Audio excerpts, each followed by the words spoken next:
الصلاة والسلام عليك يا رسول الله.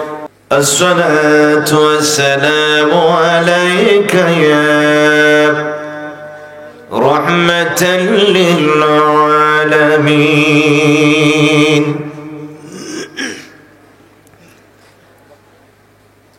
الحمد لله رب العالمين والعاقبة للمتقين،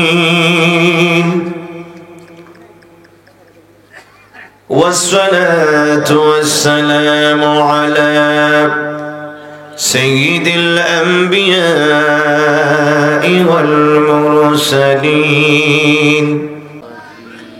সবাই জবান খুলে খুলে আওয়াজ তুলে তুলে বিতাড়িত শয়তান থেকে মহান আল্লাহর কাছে আশ্রয় প্রার্থনা করে কণ্ঠের সাথে কণ্ঠ মিলিয়ে সবাই পড়ুন আউযু বিল্লাহি মিনাশ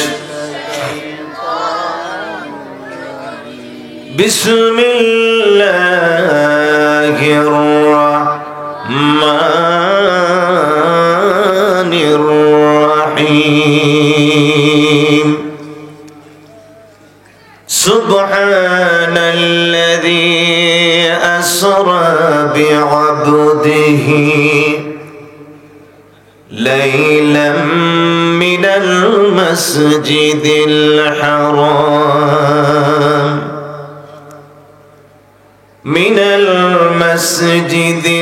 الحرام إلى المسجد الأقصى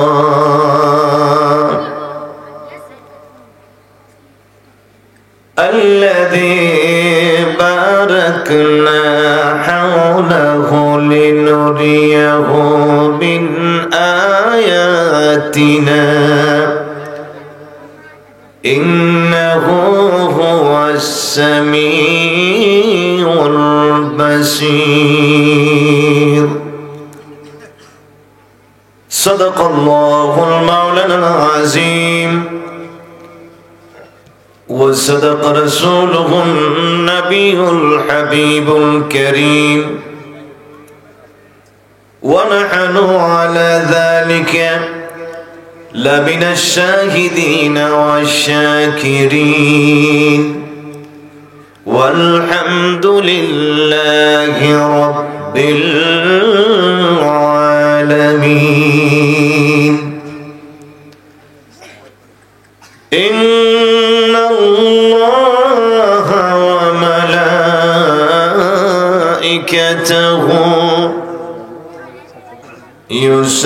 يصلون على النبي يا أيها الذين آمنوا صلوا عليه وسلموا تسليما.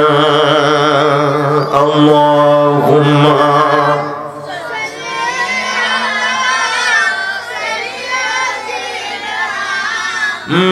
مولانا محمد وعلى آل سيدنا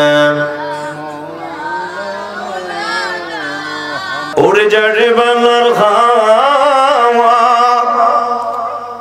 যাওরে ওরে মদিনা, এই আশিকদের সালাম দিও নবীজির পাক রওজায়। আল্লাহুম্মা সাল্লি আলা সাইয়্যিদিনা মাওলানা মুহাম্মদ ওয়া আলা আলি সাইয়্যিদিনা মাওলানা সুবহানাল্লাহ ওয়ালহামদুলিল্লাহ লা ইলাহা সবাই আওয়াজ সুবহানাল্লাহ ওয়ালহামদুলিল্লাহ লা ইলাহা ইল্লাল্লাহ লা ইলাহা ইল্লাল্লাহ লা ইলাহা ইল্লাল্লাহ ও লা ইলাহা ইল্লাল্লাহ লা ইলাহা ইল্লাল্লাহ সুবহানাল্লাহ ওয়ালহামদুলিল্লাহ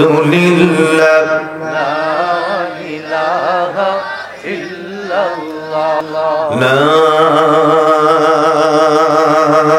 إله إلا الله محمد رسول الله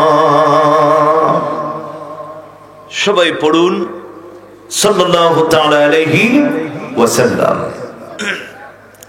হাবিবে খোদা মদিনা ওয়ালা হাবিবে খোদা মদিনা ওয়ালা ও কমলি ওয়ালা তুমি নবীজি আশিকের জান তুমি নবীজি মুমিনের ঈমান তুমি নবীজি আশিকের জান তুমি নবীজি মুমিনের ঈমান তোমায় পেলে খোদাকে মিলে তোমায় পেলে খোদাকে মিলে তোমার খুশিতে খুশি আল্লাহ তাআলা হাবিবে খোদা মদিনা ওয়ালা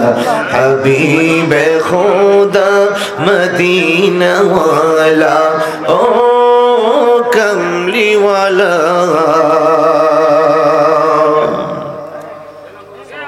মুআজ্জাজ মুকররম মুহতারাম আজকের এই পুরানগাঁও ইমাম হুসাইন রাদিয়াল্লাহু তাআলা আনহু সুন্নিয়া হাফিজিয়া মাদ্রাসা ও এতিমখানার উদ্যোগে আয়োজিত পুরানগাঁও পুরাতন মসজিদ ঈদগাহ মাঠে দ্বিতীয় বার্ষিকী সুন্নি মহাসম্মেলনের মুআজ্জাজ মুকররম মুহতারাম সদর জলসা আজকের মাহফিলের সম্মানিত সভাপতি মঞ্চবিষ্ট হযরত উলামায়ে কেরাম মুরব্বিনা আযম আমার যুবক ভাইরা বিভিন্ন মসজিদে ইমাম মুয়াজ্জিন মুক্তাদি ভাইরা স্কুল কলেজ মাদ্রাসা ইউনিভার্সিটির পড়ুয়া শিক্ষার্থী ভাইরা কৃষক শ্রমিক মেহনতি ভাইরা চাকরিজীবী ব্যবসায়ী ভাইরা কুচি কাঁচা ছোট্ট ছোট্ট সোনামানিকের দলেরা পর্দানিশীন অবলা সরলা মা ও বোনেরা সবাইকে আমি আমার অন্তরস্থল থেকে মোবারকবাদ জানিয়ে আমি আপনাদেরকে আবার সালাম প্রদান করি মহব্বতের সুরে সবাই সালামের জবাব দিবেন আসসালামু আলাইকুম ওয়া রাহমাতুল্লাহি ওয়া বারাকাতুহু অসংখ্য অগণিত শুকর ও সুজুদ সে মহান আল্লাহ সুবহানাহু ওয়া তাআলার দরবারে যিনি আজকের এই নূরানি ঈমানি ও রূহানি ইরফানি আজিমুশ শান কোরআনের মাহফিলে হাদিস শরীফের মাহফিলে উলামায়ে কিরামদের মাহফিলে সুন্নিয়তের মাহফিলে জান্নাতের বাগানে আমাদেরকে আসার বসার সুযোগ করে দিয়েছেন। আসুন আমরা সেই মহান রব্বে করিমের দরবারে কালিমাতে শুকর আদায় করে আমরা সবাই বলি আলহামদুলিল্লাহ। অসংখ্য গণিত তারিফ করি আমরা সেই নবী দুজাহার যার তারিফ যার প্রশংসা সর্বক্ষণ সর্ব অবস্থায় যিনি করেন তিনি হলেন আল্লাহ। আমাদের নবীর প্রশংসা করেন কে? সবাই বলেন নবীর প্রশংসা করেন কে? নবীকে ইজ্জত দিয়েছেন কে? নবীকে সম্মান দিয়েছেন কে? নবীকে মর্যাদা দিয়েছেন কে? নবীকে নবীদের নবী করেছেন কে? সাহেবুল কোরআন করেছেন কে? সাহেবুল মেরাজ করেছেন কে? যাকে এত ইজ্জত দিয়েছেন আল্লাহ তিনি তো হলেন মুহাম্মাদুর রাসূলুল্লাহ। যার প্রশংসা করে আল্লাহ তিনি হলেন মুহাম্মাদুর বাদাস খোদা বুজুর্গ থুই কিসসা মুখতাসার, আল্লাহর পরে যার আসন, আল্লাহর পরে যার মর্যাদা, তিনি হলো আপনার নবী, আমার নবী, দুনিয়া ও আখিরাতের বাদশা নবী, নবীদের নবী, সাইয়্যিদুল আম্বিয়া, ইমামুল মুরসালিন, খাতামুন নবীন, শফিউল মুজনবিন, রাহাতুল আশিকিন, সিরাজুল মুনির, শামসুদ দুহা, বদরুদ দুজা, আফতাবে নবুয়ত, শাহেনশাহ রিসালাত, রাসূল আকরাম, নূর মুজাসসাম, মুহাম্মদুর রাসূলুল্লাহ সাল্লাল্লাহু তাআলা আলাইহি ওয়াসাল্লামকে আল্লাহ তাবারক ওয়া তাআলা আমাদের জন্য রাসূল করেছেন। আর সেই শ্রেষ্ঠতম নবীর উম্মত হওয়ার সুযোগ আল্লাহ পাক আমাদেরকে দান করেছেন। আসুন নবীজির তারিফ করে, মহান আল্লাহর শুকর আদায় করে আরেকবার আমরা সবাই বলি আলহামদুলিল্লাহ। নবীকে এত ইজ্জত দিয়েছেন, সমস্ত নবীগণকে আল্লাহ তাবারক ওয়া তাআলা যে মর্যাদা দিয়েছেন সবগুলো যদি এক পাল্লার মধ্যে তুলে ধরা হয়, আর আমার নবীর একদিনের ইজ্জতকে যদি এক পাল্লার মধ্যে তুলে ধরা হয়, তারপর আমার নবীর সমান হবে। সমস্ত নবীগণকে আমার আল্লাহ যতটুকুন মুজিজা দান করেছেন, আমার নবীকে এককভাবে তার চাইতে বেশি মুজিজা দান করেছেন। সুবহানাল্লাহ।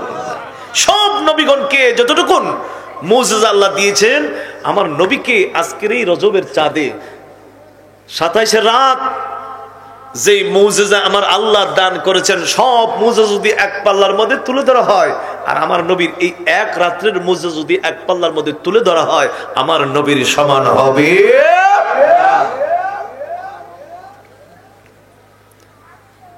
আল্লাহ তাবারক ওয়া তাআলা কোরআনুল কারীমে সূরা বনী ইসরাঈলের প্রথমে আল্লাহ তাবারক ওয়া তাআলা ইরশাদ করেছেন, সবাই আমার সাথে পড়ুন, আউযু বিল্লাহি মিনাশ শাইতানির। একটু জবান খুলতে হবে বাবা, মাফলারটা জবান থেকে সরান, মুখ থেকে মাফলারটা সরায়া দেন।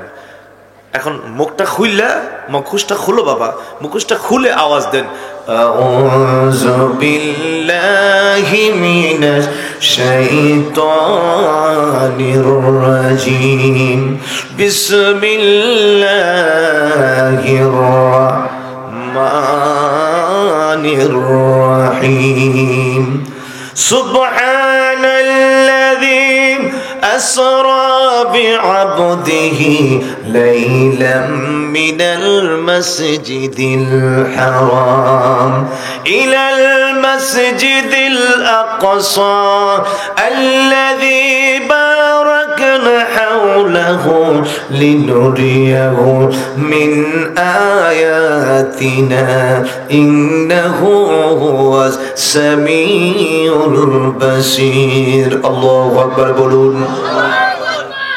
আল্লাহ তাবারক ওয়া তাআলা কোরআন শরীফের মাঝখানে, এদিকে 15 পারা, সামনে 15টা পড়া, মাঝখানে বনী ইসরাঈলের প্রথম আয়াতে আল্লাহ তাআলা একটি আশ্চর্য ঘটনা বর্ণনা করেন, যে ঘটনা বর্ণনার প্রারম্ভে শুরুতেই আমার আল্লাহ বলেন সুবহান, জোরে কোন সুবহানাল্লাহ। আমরা যখন কোনো আশ্চর্য ঘটনা শুনি তখন কি বলি? সুবহানাল্লাহ বলি না? কোনো আশ্চর্য ঘটনা শুনলেই তখন আমরা কি বলি? কোন দুঃসংবাদ শুনলে আমরা বলি ইন্না লিল্লাহ। আর কোন খুশির সংবাদ যখন আমরা শুনি তখন কি বলি? আলহামদুলিল্লাহ। আমার আল্লাহ এমন এক ঘটনা বর্ণনা করতেছেন, আল্লাহ এই শব্দের দ্বারা বুঝাচ্ছেন যে আমি এখন যে ঘটনাটা বর্ণনা করব নিশ্চয়ই এটা আশ্চর্য এক ঘটনা। জোরে কোন সুবহানাল্লাহ। যেই ঘটনা কোন নবীর পক্ষে কোন সময় কোন সৃষ্টির পক্ষে যাহা সম্ভব না, আমি আল্লাহ আমার প্রিয় হাবিবের ব্যাপারে তা সম্ভব করে দিয়েছি। জোরে বলুন সুবহানাল্লাহ। এই জন্য আল্লাহ বলেন সুবহান। এই সুবহান শব্দটা ব্যবহার করে আমার আল্লাহ আরেকটু ইঙ্গিত দিয়েছেন যে আমি আল্লাহ মহান, পুত পবিত্র, আমি যাবতীয় অক্ষমতা থেকে, দুর্বলতা থেকে পুত পবিত্র। সুতরাং আমি আল্লাহ এমন ক্ষমতাধর, আমি যাকে ইচ্ছা তাকে দিয়ে যা খুশি তাহাই আমি আল্লাহ করতে পারি। যদি বলুন সুবহানাল্লাহ। যা তোমাদের দেমাগে, মেজাজে, ব্রেইনে ধরবে না। রাসূলুল্লাহ সাল্লাল্লাহু আলাইহি ওয়াসাল্লাম মেরাজে গেলেন। মেরাজ শব্দটার অর্থ হচ্ছে ঊর্ধ্ব গমন। ঊর্ধ্ব গমন,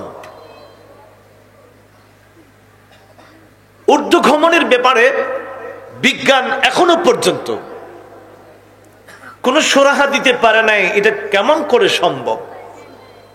বিজ্ঞান তার মেধা দিয়ে, শক্তি দিয়ে যাচাই বাছাই করে এখনো পর্যন্ত সেই স্থানে পৌঁছতে পারে নাই যে আল্লাহ রসুল 7 আসমান পাড়ি দিয়ে, নবমণ্ডল ভূমণ্ডল পাড়ি দিয়ে মধ্যাকর্ষণ শক্তিকে ভেদ করে তিনি আরশ আজিমে যাবেন। বিজ্ঞানের মাথায় এখনো এটা ধরে। কিন্তু যারা আমরা মুসলমান ইমানদারগণ, বিজ্ঞানের মাথায় দরুক আর না দরুক, আমার নবীর মেরাজ উর্দু গমনটা করাইছেন কে? আল্লাহ। যেরকম করাইছেন কে? আল্লাহ। সুতরাং তোমাদের বিজ্ঞানের মাথায় দরুক আর না দরুক, আমার আল্লাহ গঠাইলে এর চাইতে আরো বড় ধরনের ঘটনা ঘটাইতে পারে। এই জন্য আল্লাহ সুবহান শব্দ দিয়া শুরু করেছেন। জোরে বলুন সুবহানাল্লাহ। আমি যে ঘটনা বর্ণনা করব, ও বিজ্ঞান ও সায়েন্স ও দুনিয়ার সাধারণ মানুষ, তোমাদের দেমাগে এটা ধরবে। রাসূলুল্লাহ সাল্লাল্লাহু আলাইহি ওয়াসাল্লামের মেরাজ নিয়ে কি লোকাল মুসলমান ইমানদার সাহাবায়ে ইকরামের মধ্যে দুইটা মত হয়ে গেল। কয়টা মত? একমত, একদল সাহাবায়ে ইকরাম বলেন রাসূলুল্লাহ সাল্লাল্লাহু আলাইহি ওয়াসাল্লামের মেরাজ হয়েছেন আর্থিকভাবে স্বপ্ন যুগে, আর আরেকদল সাহাবায়ে ইকরাম বলেন নবীজির মেরাজ হয়েছে সশরীরে জাগ্রত অবস্থায়। জোরে বলুন সুবহানাল্লাহ। এখন আপনি কোন দিকে যাবেন? স্বপ্ন যুগে যারা বলে রাসূলের মেরাজ হয়েছে, ওনাদের কথাও সত্য। সহিহ বুখারীতে এবং সিয়াসিত্তার হাদিসের ভিতরে নবীজির মেরাজ শরীফ স্বপন যুগ হয়েছে, এরা হয়তো আছেন। আবার রাসূলুল্লাহ সাল্লাল্লাহু আলাইহি ওয়াসাল্লাম জাগ্রত অবস্থায় সশরীরে মেরাজ করেছেন, এই হাদিসও আছে। সুবহানাল্লাহ বলুন। এখন নিরসনটা আপনি কেমন করে করবেন? আপনার তো একটা দিকে যাইতে হবে। মুফাসসিরিনে কেরাম, মুহাদ্দিসিনে আযম, আইম্মায়ে কেরাম, আহলে সুন্নাত ওয়াল জামাতের ঐক্যমতে সমস্ত হাদিসগুলো রিসার্চ করে নবীজির মেরাজকে দুই ভাগে বিভক্ত করেছেন। নবীজির এক মেরাজ হলো সশরীরে, আর এক মেরাজ হলো স্বপ্ন যুগে। রাসূলুল্লাহ সাল্লাল্লাহু আলাইহি ওয়াসাল্লামের মোট মেরাজ শরীফ হয়েছে 34 বার। সুবহানাল্লাহ বলুন না। কয়বার? 34 বার। একবার হলো জাগ্রত অবস্থায় সশরীরে, আর 33 বার হলো স্বপন যুগে। সুবহানাল্লাহ বলুন না। আর কোনো দ্বন্দ্ব থাকে? আর কোনো দ্বন্দ্ব থাকে না। স্বপনেরটাও সত্য এবং সশরীরেও হয়েছে, এটাও সত্য। কিন্তু এই রজবের চাঁদে 27 তারিখে যে মেরাজটা হয়েছে, এটা ছিল সশরীরে। সুবহানাল্লাহ বলুন না। যদি স্বপন যুগে হতো, মক্কার কাফের মুশরিকরা রাসূলুল্লাহ সাল্লাল্লাহু আলাইহি ওয়াসাল্লাম যখন মেরাজের কাহিনী বর্ণনা করেন, তারা তেলে বেগুনে জ্বলে উঠেছিল। নবীজির বিরুদ্ধে অপপ্রচার, নবীজিকে পাগল বলা, নবীজিকে জিনে ভূতে ধরেছে, নবী মাতাল হয়ে গেছে, জোরে কোন নাউযুবিল্লাহ, এইরকম বলা বলি শুরু করলো। এখন আপনারা আমাকে বলুন, আমি যদি স্বপন দেখি আজকে লন্ডন আমেরিকা ঘুরে আমি আবার ফজরের আগে চলে আসছি, যদি সকালবেলা ফজর নামাজের পরে আমি আমার মুক্তাদি যারা মুসল্লি যারা আছে তাদেরকে যদি বলি যে আমি আজকে স্বপন যুগে লন্ডন গিয়েছিলাম, আমেরিকায় গিয়েছিলাম, চেয়ারম্যান সাহেব কারো কোনো আপত্তি থাকবে? আপনি স্বপন যুগে যাইতে পারেন, হুজুর, কোনো অসুবিধা? কিন্তু মক্কার কাফের মুশরিকরা রাসূল যখন বললেন, বলার সঙ্গে সঙ্গে তারা তেলে বেগুনে জ্বলে উঠলো এবং সবাই একটা মিটিং করে রাসূলকে পাগল বলা শুরু করলো। জোরে কোন নাউযুবিল্লাহ। সবচেয়ে বেশি আমার নবীকে যে কষ্ট দিয়েছিল এটা ছিল আবু জাহেল। কে? আবু জাহেল। নবীজি খানায় কাবার সামনে যায় তারই প্রথম পাইল, তারই পাইয়া রাসূল বললেন, হে আবু জাহেল শোনো। আবু জাহেল কই, কি কোনো খবর আছে নতুন? কহ, খবর আছে। কি খবর? আজকে রাত্রে আমি বাইতুল মুকাদ্দাস গেলাম, বাইতুল মুকাদ্দাস থেকে 7 আসমান পাড়ি দিলাম, 7 আসমান পাড়ি দিয়ে সিদরাতুল মুনতাহা গেলাম, সেখান থেকে লামকান গেলাম, সেখান থেকে আরশ আজিমে মহান আল্লাহর দিদার করে আবার চলে আসলাম। জোরে বলুন সুবহানাল্লাহ। আবু জাহেলের মাথা নষ্ট হয়ে গেল, আবার মনে মনে খুশি। এতদিন কোনো সবুত পাইতাম না মোহাম্মদকে পাগল বলার জন্য, আজকে একটা সবুত পাইলাম, দলিল পাইলাম মোহাম্মদকে পাগল বলার জন্য। জোরে কোন নাউযুবিল্লাহ। আমার নবীর ইজ্জত দেই কে? জোরে কোন নবীর ইজ্জত দেই কে? সম্মান দেই কে? আবু জাহেল পাগল হইয়া মক্কার কাফের কুরাইশদেরকে ডেকে জমায়ে ফেললেন। এর মধ্যে আবু বকর সিদ্দিককে ডাক দিয়ে বললেন, রে আবু বকর শোনো, সব সময় আব্দুল্লাহর ছেলে মুহাম্মদকে আমরাই পাগল বলি। আরে আবু বকর শোনো, আজকের এই ঘটনা, আজকের এই কারণ যদি তুমি শোনো, তোমার নবীর জবান দিয়ে যা বাইর হইল, যদি এই কাহিনী তুমি শোনো, তুমি আবু বকর মুহাম্মদকে পাগল বলবে। নাউজুবিল্লাহ। সাইয়েদনা আবু বকর সিদ্দিকের চোখ লাল হয়ে গেল, মেজাজ গরম হয়ে গেল। আরে আবু জাহেল, যা বলার বললি, আমার নবীর ব্যাপারে আর কোনো বলতে পারবে না। যদি কোনো কথা থাকে বল, আর যদি কোনো কথা না থাকে, আমার নবীর ব্যাপারে অবান্তর কথা বললে, আমার নবীকে গালিগালাজ করলে, আমার নবীকে পাগল বললে, আমি আবু বকর সহ্য করতে পারি না। সুতরাং তোর সাথে আর আমার কোনো কথা নাই। যদি কোনো কথা থাকে কথা বল, আমার নবীর বিরুদ্ধে কোনো কথা বলতে পারবে না। নবীর বিরুদ্ধে কথা বলে ইমানদার না কাফেরে? নবীর বিরুদ্ধে কথা বলে ইমানদার না কাফেরে? আর আমার নবীর প্রশংসা করে ইমানদার না কাফেরে? ইমানদারেরা নবীর বিরুদ্ধে কথা বললে ইমানদারেরা সহ্য করতে পারে। সাইয়্যিদুল আম্বিয়া নবী হাবিবে কিবরিয়া, যাকে আমরা ভালোবাসি মন প্রাণ দিয়া, বলুন যাকে আমরা ভালোবাসি মন প্রাণ দিয়া। এই পাগলদের মনে রাজি শোনো রব্বানা, নবীর দিদার না করাইয়া মত দিও না। বলেন এই আশিকদের মনে রাজি শোনো রব্বানা, নবীর দিদার না করাইয়া মত দিও না। মত নিদান কালে নবীর দিদার পেলে, মত নিদান নবীর দিদার পেলে, কবর হাসরের ভয় যাইবে দূর হইয়া। হায় হায় কবর হাসরের ভয়।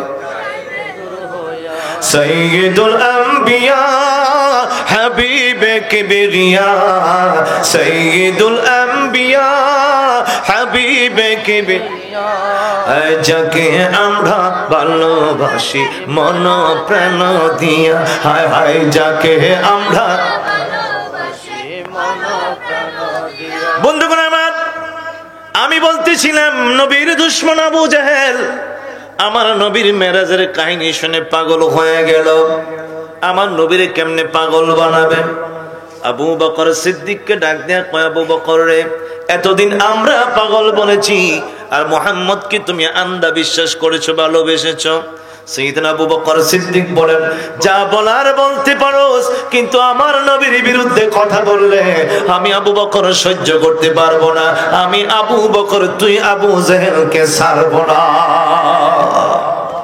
নবীর বিরুদ্ধে কথা বললে নবীর আশিকরা সহ্য করতে পারে না। আবু বকর শোনো, গরম হইও না, কাহিনী শোনো। ও কেন পাগল বলি? এতদিন পাগল বলছি, সুবুত ছিল না, দলিল ছিল না। আজকে তোমার নবী খানায়ে কাবার সামনে বসে বসে যে কথা বলে, যে শুনে সেই পাগল বলবে। যেরকম নাউজুবিল্লাহ। ও কি বলছে আমার নবী? আরে আবু বকর, তোমার নবী বলেন আজকের এই রাত্রে বাইতুল মুকাদ্দাসে গেল, বাইতুল মুকাদ্দাস থেকে আবার 7 আসমান পাড়ি দিল। 7 আসমান পাড়ি দিয়া তোমার আল্লাহর সঙ্গে দিদার করে আবার চলে আসলো। এবার তুমি বলো মুহাম্মদ পাগল না ভালো মানুষ? আমার আবু বকর সিদ্দিক বলেন, আবু জাহেল রে, ও আবু জাহেল, তোর জবান থেকে আমি শুনলাম, যদি সত্যি আমার নবীর জবানে বলে থাকে, তোর জবান থেকে শুনে আমি বিশ্বাস করে নিলাম আমার নবী যা বলে তাই সত্য। আবু বকর শোনার সঙ্গে সঙ্গে বিশ্বাস হয়, কিন্তু আবু জেহেলের বিশ্বাস হয় না। কেন? তার ভিতরে কি নাই? ঈমান নাই। ঈমানদারেরা মেরাজকে বিশ্বাস করে, আর বেঈমানেরা মেরাজকে অস্বীকার। কোনো মতেই আবু বকর সিদ্দিককে তার কথা মোতাবেক নিতে পারতেছেন না। আবু বকর সিদ্দিক আরো পাগল হয়ে গেল নবীর জবান থেকে শোনার জন্য। সুবহানাল্লাহ বলুন না। আমার নবীজির দরবারে গেলেন, রাসূলুল্লাহ সাল্লাল্লাহু আলাইহি ওয়াসাল্লাম আবু বকর সিদ্দিককে ডাক দিলেন, হে আবু বকর কাছে আসো। সাইয়েদনা আবু বকর সিদ্দিক আমার নবীজির কাছে গেলেন। রাসূল বলতে লাগলেন, আবু বকর রে, আজকের এই রাত্রে আমি যখন উম্মে হানির ঘরে ঘুমিয়েছিলাম, আমাকে ফেরেশতারা নিয়ে গেল হাতিমে কাবায়। সেখানে আমাকে গোসল করালো, আমার সিনা সাক করালো, আমাকে নূরের জামা পরাইলো, একটা বাহন আনলো আমার জন্য যার নাম বুরাক। জিবরাইল একদিকে, মিকাইল আরেকদিকে, পিছনে পিছনে আমার ৭০,০০০ নূরের ফেরেশতা আমাকে ইস্তেকবাল দিয়ে আমাকে তারা স্বাগতম জানাইয়া বাইতুল মুকাদ্দাসে নিয়েছেন। বাইতুল মুকাদ্দাস থেকে আমি ৭ আসমান পাড়ি দিলাম, সেখান থেকে আবার ৭০,০০০ নূরের পথ অতিক্রম করলাম। লা মাকান সাল্লাম, সব কিছু ছেড়ে মহান আল্লাহর সঙ্গে দিদার করে আমি রাসূলুল্লাহ আবার মসজিদে হারামের পাশে হাজির। সাইয়েদনা আবু বকর সিদ্দিক বলেন, সাদ্দাকতা ইয়া রাসূলুল্লাহ, সাদ্দাকতা ইয়া রাসূলুল্লাহ। আমার নবীজির চোখ দিয়ে পানি এসে গেল। আরে আবু বকর, মক্কার কাফির কুরাইশদের সামনে যখন আমি এই কথাগুলো বললাম, সবাই আমাকে পাগল বলা শুরু করলো, পাগল বলা শুরু করলো। কেউ বিশ্বাস করতে পারে না, কেউ বিশ্বাস করতে পারে না। তুমি আবু বকর একবার প্রশ্ন করলে না, একবার জানতেও চাইলে না কেমন করে গেলাম, কিভাবে সম্ভব হলো। সাইয়েদনা আবু বকর সিদ্দিক বলেন, নবী গো, এই ব্যাপারটা আমার কাছে বড় মামুলি মনে হচ্ছে, এর চাইতে আরো কঠিন বিষয় আমি আপনার জবান থেকে শুনে বিশ্বাস করেছি। আপনি বলেছেন লা ইলাহা ইল্লাল্লাহ, আল্লাহ ছাড়া কোনো ইলাহ নাই, আল্লাহ ছাড়া কোনো মাবুদ নাই। ও নবী, এই কথা যখন আপনার জবান থেকে আমি বিশ্বাস করতে পারলাম, সেই আল্লাহ আপনাকে ভ্রমণ করাইলো, এটা আবার কেমন করে আমি বিশ্বাস করব না? নবী আমার ডাক দেয়া কয়, আবু বকর, ও আবু বকর, প্রশ্ন নাই, জিজ্ঞাসা নাই, সন্দেহ নাই, তুমি আমার কথা বিশ্বাস করে ফেললে। এরে আবু বকর, তোমাকে এমনি ছেড়ে দেব না। আজকে তোমাকে আমি একটা লকব দেই। এতদিন তুমি শুধু ছিলে আবু বকর, আজকে থেকে তুমি হইয়া গেলা সিদ্দিকে আকবর। আবু বকর, যেখানে প্রশ্ন নাই, জিজ্ঞাসা নাই, কেমনে গেলাম, কিভাবে গেলাম, কিভাবে নিল, একবারও সন্দেহ তোমার ভিতরে ঢুকলো না। তোমাকে আজকে এমনি ছাড়বো না। আজকে থেকে তুমি শুধু আবু বকর নও, তুমি আজকে থেকে তুমি সিদ্দিকে আকবর। জোরে বলুন সুবহানাল্লাহ। তো নবীজির মেরাজকে চক্ষু বন্ধ করে মেনে নেওয়া কার কাজ? আবু বকরের। আর অবিশ্বাস করা কাফেরদের, শুধু আবু জেহেলের কাজ। শুধু অবিশ্বাস নয়, মক্কার সমস্ত সর্দার মাতাব্বর যা আছে সব জমায় ফেললো। এখন মুহাম্মদকে ধরার সুযোগ। কিভাবে? আমরা তো অনেকেই বাইতুল মুকাদ্দাসে গেছি। বাইতুল মুকাদ্দাসে যাইতে তখন 1 মাস লাগতো যাইতে, 1 মাস লাগতো আইতে। বর্তমান প্রায় 1400 কিলোমিটার দূরে মক্কা থেকে বাইতুল মুকাদ্দাস। কয়শো কিলোমিটার? 1400 কিলোমিটার দূরে। তা আবু জেহেল মক্কার কাফির কুরাইশদেরকে বলতে লাগলো, শোনো, এখন সুযোগ মুহাম্মদকে ধরার। যদি সে বাইতুল মুকাদ্দাসে যাইয়া থাকে, আমরা তো অনেকেই বাইতুল মুকাদ্দাসে ব্যবসা বাণিজ্য করার জন্য গেলাম, তাকে বলতে হবে বাইতুল মুকাদ্দাসের বিবরণটা আমাদেরকে, ডিসক্রিপশনটা আমাদেরকে দিতে হবে। কয়টা দরজা, কয়টা জানালা, কয়টা পিলার, কয়টা গম্বুজ। আচ্ছা বলেন তো দেখি, নবীজি রাত্রে গেছেন, এগুলো দেখার জন্য নবী গেছে? কঠিন কঠিন প্রশ্ন শুরু করলো। আমার নবীজি একটু বিব্রত বোধ করতেছিলেন। আমার আল্লাহ জিবরাইলকে ডাক দিলেন, হে জিবরাইল, আমার বন্ধুকে বলো, আমার বন্ধু যেন সাহস না হারায়। বন্ধুকে বলো চক্ষুটা বন্ধ করতে। আমার নবী চক্ষুটা বন্ধ করলেন। গোটা বাইতুল মুকাদ্দাস আমার নবীর চোখের সামনে আমার আল্লাহ তুলে ধরলেন। জোরে বলুন সুবহানাল্লাহ। আরে তাকবীর, আল্লাহু আকবার। আরে রিসালাত, আলে সুন্নাত ওয়াল জামাত, পীরজাদা মাজহারুল ইসলাম আল কাদরি সাহেব, আরে তাকবীর। হে আমার বন্ধুগণ, এবার মক্কার কাফিরগুলো প্রশ্ন করা শুরু করলো। আমার নবী একটার পর একটা উত্তর দিতে লাগলো। যারা বাইতুল মুকাদ্দাস দেখেছে তাদেরকে জিজ্ঞাসা করেন, মুহাম্মদ যে কথা বলেছেন তা কি সত্য? মাথা লড়াই সত্য। সুবহানাল্লাহ বলুন না। এখন কই যাইব? এখন তো বড় পেরেশানির মধ্যে পড়ছে। আর কি বলে, যা বলে তাই বলে সত্য। মনে হয় কাহারো কাছ থেকে বাইতুল মুকাদ্দাসের ডিসক্রিপশন, বিবরণ শুনেছে, এই জন্য মোহাম্মদ শূন্য বলতেছে। আবু জাহিলা হঠাৎ করে প্ল্যানটা পরিবর্তন করে বলে, হে মোহাম্মদ, যদি সত্যি তুমি বাইতুল মুকাদ্দাসের জায়গা থাকো, তাহলে আমাদের মক্কার 3টা কাফেলা এই সিরিয়াতে শাম দেশে গেছে ব্যবসা করার জন্য। তারা আসার পথে আছে। যদি জায়গা থাকো, নিশ্চয়ই তাদের সাথে তোমার সাক্ষাৎ হয়েছে। তাদের বর্ণনা দিতে পারলে আমরা মনে করব তুমি গিয়েছো। সুবহানাল্লাহ বলুন না। আমার নবী বলার ক্ষমতা আছে কি নাই? কে বলেন আছে কি নাই? আবু জাহেলের ধারণা নবী বলার ক্ষমতা। একটা কথা মনে রাখবেন, যারা আবু জাহিল্লা মার্কা মুসলমান, এদেরও ধারণা নবী কিছুই বলতে পারে না।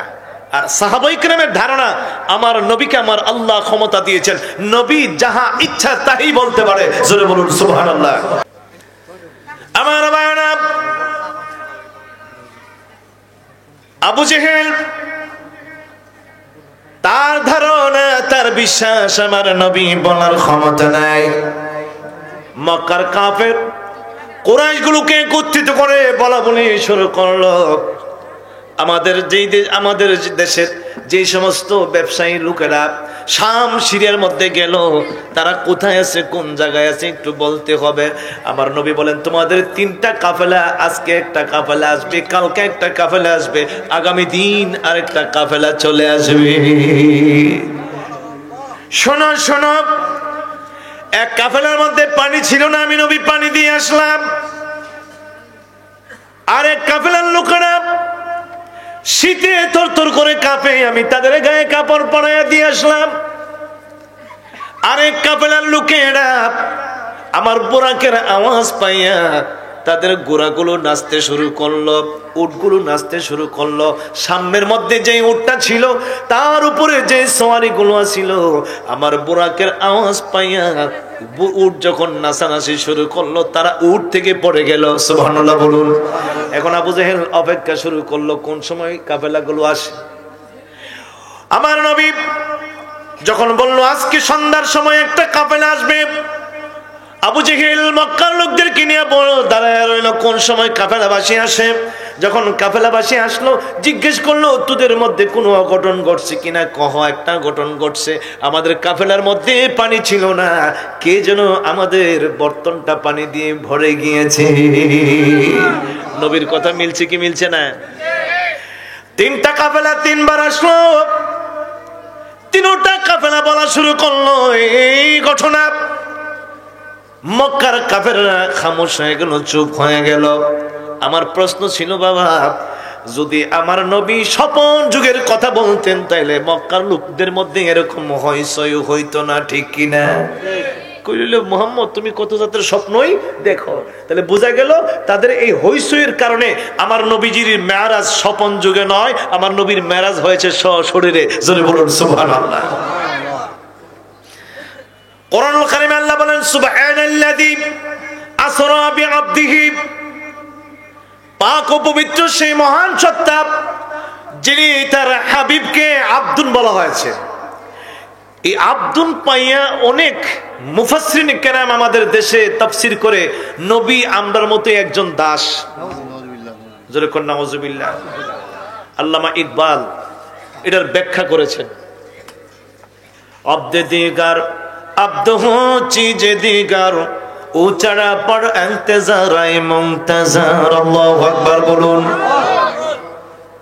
আরে আব্দ আর আব্দুহুর মধ্যে পার্থক্য হলো, আব্দ আল্লাহর জন্য সব সময় সচেষ্ট থাকে তারে খুশি করার জন্য, আর আব্দুহু হলো সেই বান্দা যাকে খুশি করার জন্য স্বয়ং আল্লাহ পাগল থাকে। চিৎকার দিয়ে বলুন সুবহানাল্লাহ।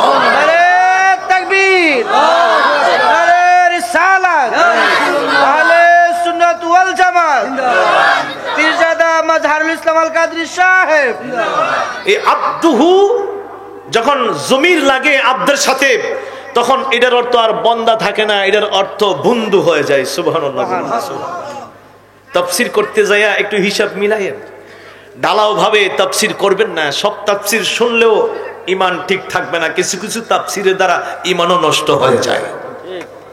দেখেন না, ঢালাও ভাবে বিশাল আকৃতির তাফসীরের মাহফিল করতেছে, গোটা বাংলাদেশে তাফসীরের সৈলাব, 15 লক্ষ 16 লক্ষ মানুষ একটা তাফসীরে জমায়েত হয়ে যায়। কিন্তু ওই তাফসীর শুনতে যায় যারা শ্রোতা মণ্ডলী শুনে আসে, আমার নবী নাকি হি ইজ এ কাউবয়। জোরে কোনা নাউজুবিল্লাহ। তাফসীর শুনতে গেছে, তাফসীর শুনে আয়া সেরা তাফসীর পাইলো কি নবী একজন রাখাল। মুফাসসির, তুমি চিন্তা করলো না যেখানে আল্লাহ পাক সূরা বাকারায় পরিষ্কার বলেছেন, ইয়া আইয়ুহাল্লাযীনা আমানু লা তাকুলু রা'না ওয়া কুলু ওয়ানজুরনা ওয়াসমাউ ওয়ালিল কাফিরিনা আযাবুন আলীম। যেখানে আমার আল্লাহ পরিষ্কার বলেছেন নবীকে রায়না শব্দ দ্বারা সম্বোধন করা যাবে না। রায়না শব্দের অর্থ দুইটা হয়। রায়না শব্দের অর্থ কয়টা? একটা অর্থ রাখাল, একটা অর্থ কি? আরেকটা অর্থ আমাদের প্রতি লক্ষ্য করুন, নজর করুন। যেই শব্দের অর্থ একটা ভালো আর একটা খারাপ। একটা অর্থ রাখাল, হিব্রু ভাষায় এটাতে গালি বোঝানো হয়।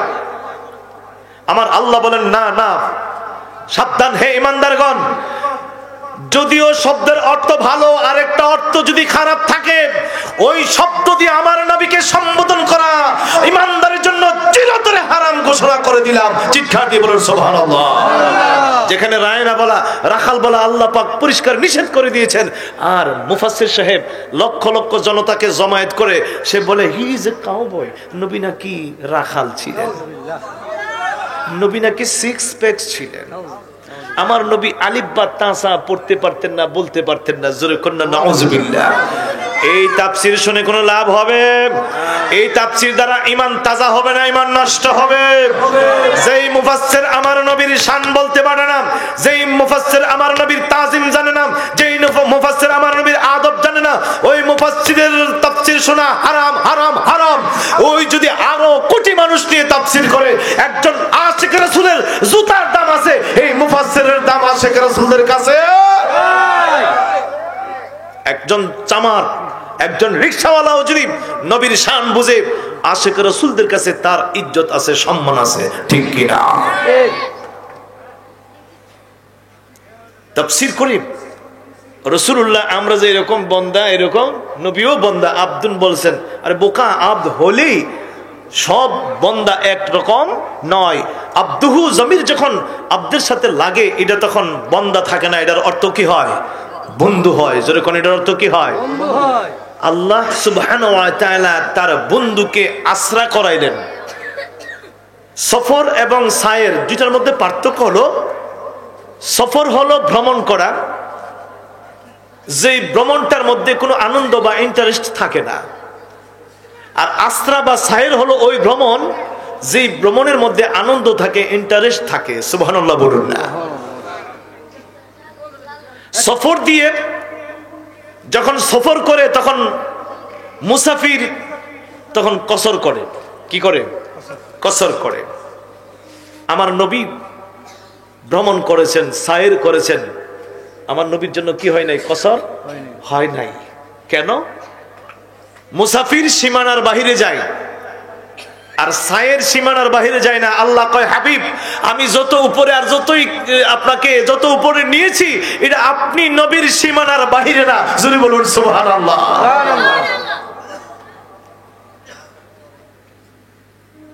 আল্লাহ তাবারক ওয়া তাআলা আসরা বিআবদিহি লাইলাম মিনাল মসজিদিল হারাম ইলাল মসজিদিল আকসা। রাত্রের কিছু অংশে, রাত্রের কোন একটা সময়ে আমার আল্লাহ ভ্রমণ করাইছেন। সুবহানাল্লাহ বলুন। কিচ্ছা এখানেই শেষ। ভ্রমণ কে করাইছেন? আমার নবী ইচ্ছা করে গেছেন না আল্লাহ নিয়েছেন? কি বলেন? ইচ্ছা করে গেছেন না আল্লাহ নিয়েছেন?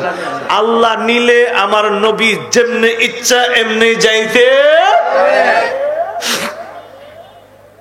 আরেকটা প্রশ্ন হলো, মিনাল মসজিদিল হারাম ইলাল মসজিদিল আকসা, আমার আল্লাহ ডাইরেক্ট আরশ আজিমে উঠাইতে পারতেন না? পারতেন না? মিনাল মসজিদিল হারামে ইলাল আরশে মুআল্লা, আল্লাহ ইচ্ছা করলে ডাইরেক্ট আমার নবীকে আরশ আজিমে নিতে কিন্তু ডাইরেক্ট আরশ আজিমে নেই নাই দুইটা কারণে। এক নম্বর কারণ হলো, যদি আমার আল্লাহ ডাইরেক্ট আরশ আজিমের কথা বলতেন তাহলে মক্কার লোকেরা আমার নবীর মেরাজ সম্পর্কে কিছুই জানলইল না, বুঝলইল না, কারণ এর উপরের জ্ঞান তো তাদের কাছে নাই। এই জন্য মসজিদে আকসার কথা বলছেন। আকসার কথা বললে তাদের মেজাজ গরম হবে, তাদের মাথার মধ্যে উলট ফুলট লাগবে। যেখানে 1 মাস সময় লাগে সেইখানে মোহাম্মদ আজকে রাত্রে ঘুরে ফিরে আইসা পড়ছে। এটা কেমন করে হয়? এই জন্য আল্লাহ কয়, যেই জিনিসটা, যেই জায়গাটা কাফেরদের দেমাগে আছে, কাফেরদের মেজাজে আছে, কাফেরদের ব্রেন আছে, এই জন্য আমি আল্লাহ কাফেররা যেন পরীক্ষা করতে পারে, যাচাই করতে পারে, বিশ্বের বুকে আমার নবীর মেরাজ যেন প্রমাণিত হয়, এই জন্য আমি ডাইরেক্ট আরশ আজিমে না নিয়া বাইতুল মুকাদ্দাসে আগে নিলাম। জোরে বলুন সুবহানাল্লাহ। দ্বিতীয় কারণ হলো, আমার নবীকে একটা লকব দিয়েছেন আল্লাহ তাবারক ওয়া তাআলা, ইমামুল মুরসালিন। কি লকব দিয়েছেন? ইমামুল মুরসালিন। আমার নবী সমস্ত নবীদের ইমাম, আমার নবী সমস্ত নবীদের শ্রেষ্ঠ নবী, আমার নবী সমস্ত রসুলদের রসুল, আমার নবী সমস্ত রসুলদের ইমাম। এই কথাটা প্রমাণ করার জন্য, প্র্যাকটিক্যাল করানোর জন্য আজ আল্লাহ তাবারক ওয়া তাআলা সরাসরি না নিয়ে বাইতুল মুকাদ্দাসে নিয়ে গেলেন। সুবহানাল্লাহ বলুন। যাইয়া দেখে আদম থেকে ধরে ঈসা রুহুল্লাহ পর্যন্ত সমস্ত নবী বাইতুল মুকাদ্দাসে আমার নবীর জন্য অপেক্ষা করে। সুবহানাল্লাহ। আমার আল্লাহ বলেন, হাবিব আপনি যে সেরা নবী, আপনি যে শ্রেষ্ঠ নবী, আপনি যে ইমামুল মুরসালিন, এই কথাটা প্রমাণ করার জন্য সমস্ত নবীগণকে আজকে আপনি নবীর মুক্তাদি বানাইয়া আপনি নবীকে আমি ইমামুল আম্বিয়া করে দিলাম। এখন আরেকটা প্রশ্ন, যারা মেরাজকে বিশ্বাস করে তাদের মধ্যে, সালাতুন ইয়া রাসূলুল্লাহ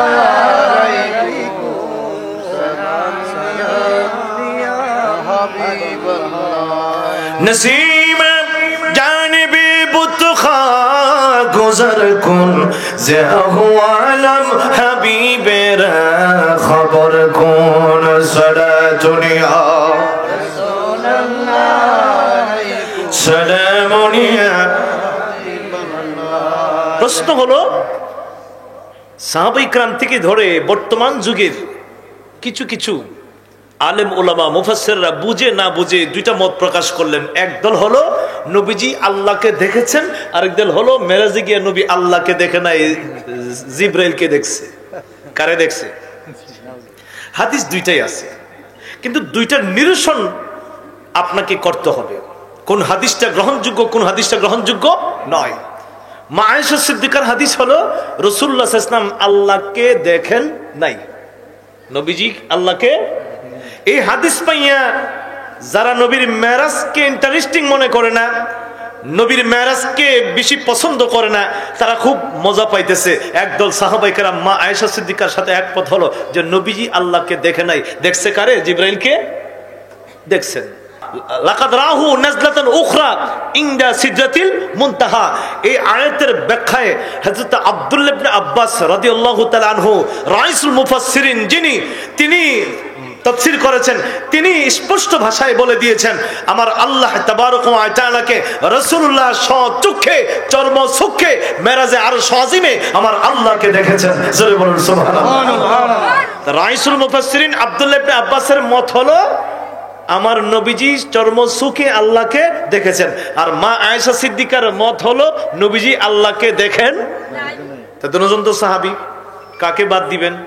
হ্যাঁ, বাদ দেওয়ার সুযোগ আপনার নাই, নিরসন করার সুযোগ আছে। কেন? মা আয়েশা সিদ্দিকা যখন রসুলের ঘরে যায়, নবীজির ঘরে যখন গেলেন, মদিনায় গেলেন, মা আয়েশা সিদ্দিকা মক্কাতে আমার নবীর ভাষণ করেন নাই, নবীর ঘরে আসেন নাই। এখন আপনারা বলুন তো দেখি, আমার নবীর মেরাজ কি মক্কায় হয়েছে না মদিনায়? জানেন না আপনারা? নবীজির মেরাজ শরীফ মক্কায় হয়েছে। নবীজির যখন বয়স 51তে দুনিয়ার বয়স হলো, একাদশ বয়সে নবুয়ত পাওয়ার 11 বছর পরে রাসূলুল্লাহ সাল্লাল্লাহু আলাইহি ওয়াসাল্লামের মেরাজ শরীফ হয়েছে। সুবহানাল্লাহ। তখন মা আয়েশা সিদ্দিকা নবীর ঘরেই যায় নাই, তিনি শিশু ছিলেন, ছোট্ট ছিলেন। কি ছিলেন? শিশু, ছোট্ট ছিলেন। মদিনায় যাওয়ার পরে মা আয়েশা সিদ্দিকা নবীর ঘরে গিয়েছেন।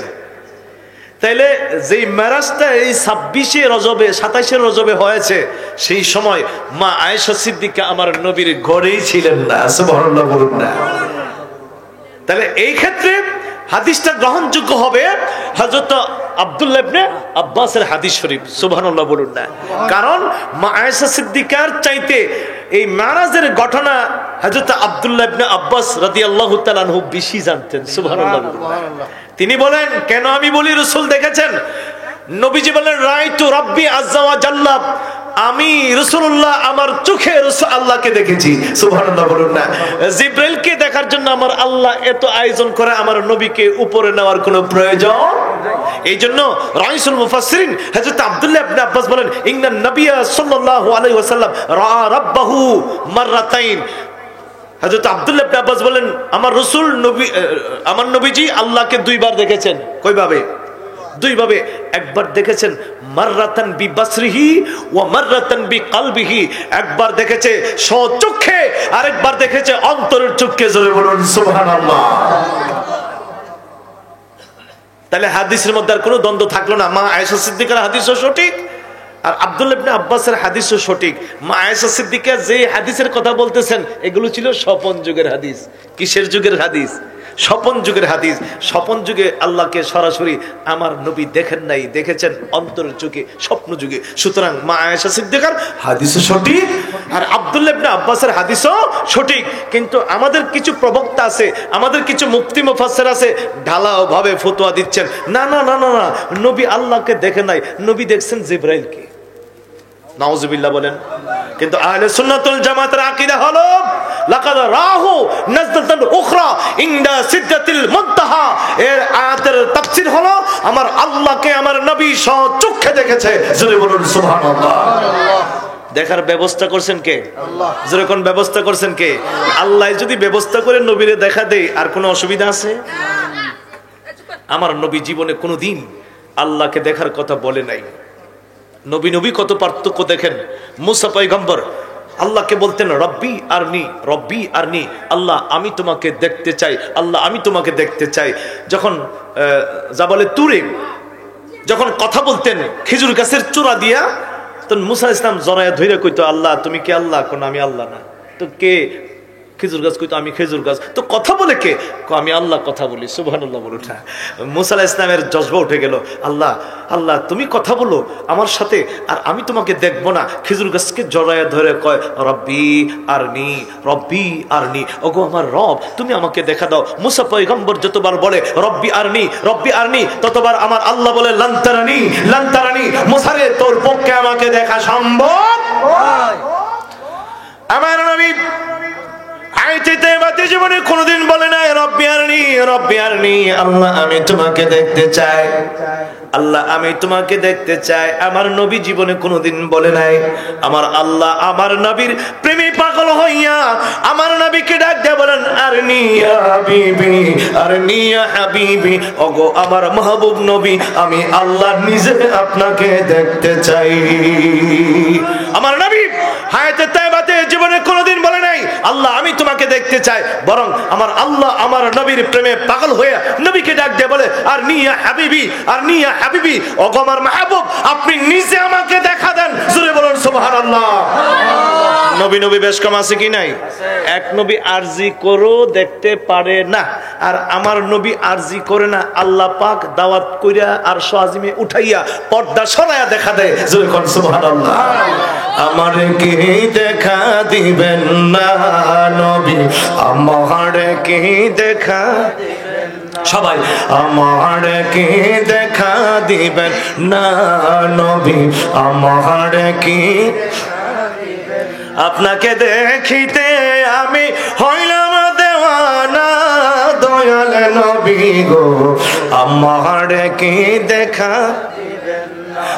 বলুন আমার কি দেখা, ও নবী গো দেখা যদি নাহি দিলেন, মোরে কেন পাগল বানাইলেন, ও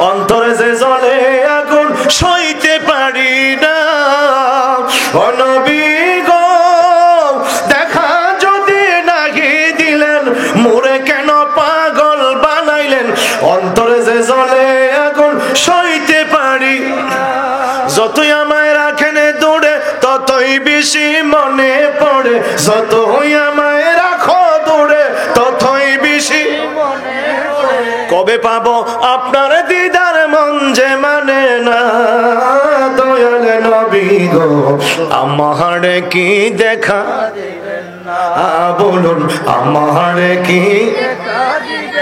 আপনাকে দেখিতে আমি হইল না দেওয়ানা দয়াল নবী গো আমার কি দেখা না নবী আমার কি বন্ধুগণ আমার এখন প্রশ্ন হলো আমার আল্লাহ কেন নবীকে মেরাজ করাইলো নবীকে কেন মেরাজ করাইলো আমার আল্লাহ কি আমার নবীরে দেখে না মক্কায় দেখে না মদিনায় দেখে না দুনিয়াতে দেখে না তাহলে কেন মেরাজ করাইলো মেরাজ করানোর পিছনে কয়েকটি কারণ এক নম্বর কারণ হলো নবীকে মেরাজ করার উদ্দেশ্য হলো এই ভ্রমণের দ্বারা আমার আল্লাহ আমার নবীকে সান্ত্বনা দেওয়া আমার নবীর মনে প্রশান্তি দেওয়া সুবহানাল্লাহ বলুন না আল্লাহ কোরআনে বলেন লিনুরিয়াহু মিন আয়াতিনা আমার যত নিদর্শনাবলী আছে সব আমার নবীকে দেখায়া দিব যাতে করে আমার নবীর মনে শান্তি আসে জোরে কোন সুবহানাল্লাহ নবীর মনে আগুন লাগাই দিয়েছিল নবীর মনে কষ্ট দিয়েছিল আর এই বছর আমার নবীর মনটা ভাঙতে ভাঙতে চূর্ণ বিচূর্ণ হয়েছিল মা খাদিজাতুল কুবরা নবীজির মহিয়াসিনী আমাদের মা নবীজির প্রিয়তমা স্ত্রী বিবি খাদিজাতুল কুবরা এই বছর ইন্তেকাল করেছেন আমার নবীর মনটা ভেঙে গেল আমার নবীকে ছোটকাল থেকে আদর করে মায়া করে স্নেহ করে মমতা করে যিনি লালন পালন করেছিলেন তিনি ছিলেন সাইয়্যিদুনা হযরত আলীর আব্বাজান নাম হলো আবু তালিব নাম কি আবু তালিব দাদার পরে যিনি আমার নবীকে লালন পালন করেছিলেন হযরত আবু তালিব আমার নবীকে বট বৃক্ষের মতো পিতৃ ছায়া দিয়ে আমার নবীকে লালন পালন করেছিলেন এই বছর হযরত আবু তালিবও ইন্তেকাল করেছেন নবীর মন ভাঙ্গা ভাঙ্গা আমার নবীজির দুইজন ছেলে সন্তান এই বছরেই মারা গেল একটার পর একটা যন্ত্রণা আমার নবীর মনে আর শান্তি নেই আরেকটা অশান্তি নবীর ভিতরে ঢুকে গেল হঠাৎ করে কিছুদিন আমার আল্লাহ ওহী বন্ধ করে দিলেন কি বন্ধ করে দিলেন ওহী আসেন না আর এই সুযোগে কাফের মুশরিক ইহুদি নাসারা মক্কার কুফারেরা আমার নবীর ব্যাপারে অবান্তর কথাবার্তা বলা শুরু করলো মুহাম্মদের খোদা মুহাম্মদকে তালাক দিয়েছে আর আবুল হাবের স্ত্রী উম্মে জামিল এটা বড় খারাপ ছিল রষ্টা মহিলা এটা পাগলের মতন পাগলা কুত্তা যেরকম সেরকম হয়ে গেল বাড়ি বাড়ি যায় আর বলে মানুষের কাছে এই শোন শোন মুহাম্মদের কাছে যে শয়তানটা আসতো এটা আর আসে না মুহাম্মদকে ছেড়ে দিয়েছে মুহাম্মদের খোদা মুহাম্মদকে তালাক দিয়েছে জোরে কর নাউজুবিল্লাহ বন্ধুগণ আমার আল্লাহ পাক আমার নবীকে নিলেন ইচ্ছা করে আমার নবী যায় না দাওয়াত করে নিয়েছেন সুবহানাল্লাহ বলুন এক নম্বর কারণ হলো আমার নবীর মনে শান্তি দেওয়া দুই নম্বর কারণ হলো আমার আল্লাহ বলেন লিনুরিয়াহু মিন আয়াতিনা বলতেছিলাম আমার আল্লাহ আমার নবীকে আমার আল্লাহর জগতে যত নিদর্শনাবলী আছে সব কিছু দেখানোর জন্য আমার আল্লাহ আমার নবীকে উপরে উঠাইলেন সুবহানাল্লাহ বলুন না আরেকটা কারণ হলো কিছু কিছু ফেরেশতারা জমিনে আসতে পারে আবার কিছু কিছু ফেরেশতারা জমিনে আসতে পারে না আর সওয়াজিমের ফেরেশতারা জান্নাতের ফেরেশতারা আসমানের ফেরেশতারা অনেক ফেরেশতারা উপরে ঢেউটি করে জমিনে আসতে আমার আল্লাহর কাছে দরখাস্ত করলেন রব্বুল ইজ্জাত তোমার নবীর নাম শুনলাম কিন্তু জীবনে সুখে রব্বুল আলামিন অগদামে আল্লাহ মেহেরবানি কাছে করে তোমার কাছে আরজি করি যেই নবীর নাম শুনলাম জীবনে চোখে দেখলাম না আল্লাহ মেহেরবানি করে তোমার নবীকে একটু দেখার ব্যবস্থা করে দাও আমার আল্লাহ জিবরাইলকে ডাকলেন জিবরাইল ও জিবরাইল যাও তুমি আমার বন্ধুর কদমে আমার বন্ধুকে যাই রেডি করো বন্ধুর কাছে যাওয়ার আগে তুমি আবার জান্নাতের গেটের মধ্যে যাও জান্নাতের গেট থেকে তুমি জান্নাতের ভিতরে প্রবেশ করবে জান্নাত থেকে আমার বন্ধুর জন্য পোশাক মোবারক আমার আল্লাহ জিব্রাইলকে ডাক দিলেন, জিব্রাইল তুমি জান্নাতে যাও, জান্নাতে গিয়ে আমার বন্ধুর পোশাক মোবারক আনো, জান্নাতে গিয়ে আমার বন্ধুর জলওয়ায় নূর মুহাম্মদী নিয়ে আসো, জান্নাতে গিয়ে আমার বন্ধুর জন্য একটা বাহন নিয়ে আসো। সুবহানাল্লাহ বলুন। জিব্রাইল জান্নাতে ঢুকলেন, জান্নাতে গিয়ে নবীজির নুরানি জামা মোবারক আনলেন, নবীজির জন্য বাহন আনলেন, বাহনের নাম হলো বোরাকুন নবী সাল্লাল্লাহু আলাইহি, নিয়ে আসলেন বোরাক। বিশাল বড় কাহিনী, এক একটার ভিতরে ঢুকলে এক একটা বিশাল বড় কাহিনী বাইর হবে। সব কাহিনী বাদ দিয়া আমি ডাইরেক্ট এখন বোরাক আর নবীজির জামা মোবারক নিয়ে আসলেন রসুলের দরবারে। আমার নবী খানায়ে কাবার পাশে হযরত উম্মে হানির খুজরা মুবারকে, সুবহানাল্লাহ বলুন না। নবীজি নিজের ঘরে নাই, মেরাজ শরীফে যাওয়ার সময় নবীজি নিজের ঘরে নাই। কার ঘরে? উম্মে হানি। উম্মে হানিকে হযরত আলীর বোন, আবু তালিবের কন্যা, নবীজির দুধ বোন, হযরত আলীর বোন আর নবীজির দুধ বোন, নাম কি? উম্মে হানি, রাসূলের চাচাতো বোন। তার ঘরে নবীজি বিশ্রাম করলেন। কেন করলেন? কারণ ছিল সেই দিন মক্কার কাফের কুরাইশেরা সিদ্ধান্ত নিল রাসূলকে ঘরে পাইলে হত্যা করবে। যেরকম নাউজুবিল্লাহ। আমার নবী তাদের মনের খবর বুঝতে পারলেন, এই জন্য ঘর ছেড়ে চলে গেলেন উম্মে হানির ঘরে। আরেকটা কারণ হলো নবীজি যেই ঘরে অবস্থান করে সেই ঘরে বিনা অনুমতিতে প্রবেশ করা জায়েজ নয়। এখন জিব্রাইল গভীর রাতে আসবেন, এখন অনুমতি নেবেন কিভাবে? রাসূলকে ঘুম থেকে উঠাইয়া কেউ আমার নবীর ঘুমের ডিস্টার্ব করে আমার নবীর ঘরে ঢুকার কোনো অনুমতি নাই। উম্মে হানির ঘরে রাসূল ঢুকে গেলেন, জিব্রাইল ঢুকে গেলেন, ঢুকে আমার নবীকে ডাক দেই না, আমার নবীজির কদম মোবারকে জিব্রাইলের দুইটা ঠুট লাগায় দিলেন। সুবহানাল্লাহ বলুন।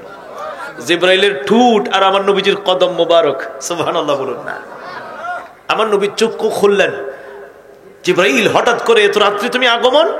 নবী গো আমি একা আসি নাই, আমার সাথে মিকাইলও আসছে। মিকাইল কেন? নবী গো শুধু মিকাইল নয়, আরো 70,000 নূরের ফেরেশতা আসছে। নবীজি বললেন 70,000 নূরের ফেরেশতা কেন? নবী গো 70,000 নূরের ফেরেশতা নয়, আপনার জন্য বাহন একটি দাঁড়িয়ে আছে যার নাম বুরাকুন নবী সাল্লাল্লাহু আলাইহি ওয়াসাল্লাম। উম্মে হানির খুজরা কাবা শরীফের হেরামের ভিতরে। আমি প্রথম যখন মক্কায় গিয়েছিলাম সেই চিহ্নটা পেয়েছিলাম, একটা সুগন্ধি সেখান থেকে পেয়েছিলাম, কিন্তু বর্তমানে তারা এই চিহ্নগুলো নষ্ট করে ফেলেছে। সেখান গিয়ে আর উম্মে হানির খুজরা খুঁজে পাওয়া যায় না। আমার নবী চক্ষু মোবারক খুললেন। জিবরাইল কইয়া রাসূলুল্লাহ বুরাক আপনার জন্য অপেক্ষা করে, 70,000 নূরের ফেরেশতা অপেক্ষা করে। আমার নবীকে নিয়ে গেলেন খানায়ে কাবার সামনে হাতিমে। হাতিমে নিয়ে আমার নবীকে গোসল করালেন, আমার নবীজির সিনা মোবারক সাফ করালেন, আমার নবীজির নুরানি পোশাক মোবারক পরালেন, আমার নবীজির নূরের পাগড়ি মাথার মধ্যে যায়। এক একজনকে এক একটা বুরাক দিয়ে আমি আল্লাহ ফুল সিরাত পার করে দেব। জোরে বলুন সুবহানাল্লাহ। আমার আল্লাহ আমার নবীকে খুশি করেন। নবীকে খুশি করেন কে? ওয়ালা সাউফা ইউতিকা রাব্বুকা ফাতারদা। হাবিব আপনাকে আমি দিতেই থাকবো যতক্ষণ পর্যন্ত আপনি রাসূল খুশি না হবেন। সুবহানাল্লাহ বলুন। আমার নবীকে খুশি করেন কে? আমার নবী হাসরের দিন কাজে লাগাই দিবে, আল্লাহ তুমি আমাকে মেরাজ করাইলো, এরপর আমার মন শান্তি হয় না। আল্লাহ তুমি হাসরের দিন আমাকে মকামে মাহমুদ দিবে, তারপরও আমার মন শান্তি লাগে না। আমাকে তুমি হাউজে কাউসার দিবে, তারপরও আমার শান্তি লাগে না। জান্নাতের মালিক তুমি আমাকে বানায় দিবে, তারপরও আমার মন শান্তি লাগে না। আমার নবী হাউজে কাউসারের কাছে সেজদার মধ্যে পড়ে পড়ে কাঁদবে। জিবরাইল এসে বলবে লিমা তাবকি ইয়া রাসূলুল্লাহ, আপনি কেন কাঁদেন? আপনার তো আজকে কান্নার কারণ নাই, আপনার জন্য মকামে মাহমুদ, আপনি সুপার পাওয়ার পেয়েছেন, আপনি যা ইচ্ছা তাই করতে পারেন, তারপরও আপনি কাঁদেন কেন? এত স্পেশাল মর্যাদা দেওয়ার পরও নবী বলে এত মর্যাদা দেওয়ার পরও আমার মনে শান্তি লাগে না। নবী গো কেমনে শান্তি লাগবে বলেন? এখন আমার শান্তি লাগবে আমার গুনাহগার উম্মত গুলো আমার হাতে তুলে দিলে। সুবহানাল্লাহ বলুন। কি পাগল আমার নবী উম্মতের জন্য। আবার আল্লাহ ডাক দেয়া কয় রে জিবরাইল, আমার বন্ধুকে বলো ইরফা রাসাকা, নবী গো আপনার মাথা মুবারক ওঠান। ইশফা তুশাফা, আপনি সুপারিশ করেন, আমার আল্লাহ আপনার সুপারিশ গ্রহণ করবে। সালতুতা, নবী গো আজকে আপনি যাহা চাবেন আমার আল্লাহ আপনি রাসূলকে তাহাই দান করবে। নবী আমার ডাক আমি কোনো কিছুতেই সন্তুষ্ট হব না। আমি আল্লাহর কাছে দুনিয়াতেও কিছু চাই না, আজকে পরকালেও কিছু চাই না, আমার জন্য কিছু চাই না, হাসানের জন্য কিছু চাই না, হুসাইনের জন্য কিছু চাই না, ফাতিমার জন্য কিছু চাই না, আলীর জন্য কিছুই চাই না। আজকে আমার উম্মতের জন্য চাই। একটা উম্মত যদি জাহান্নামের আগুনে জ্বলে, আমি নবীর মন খুশি হবে না।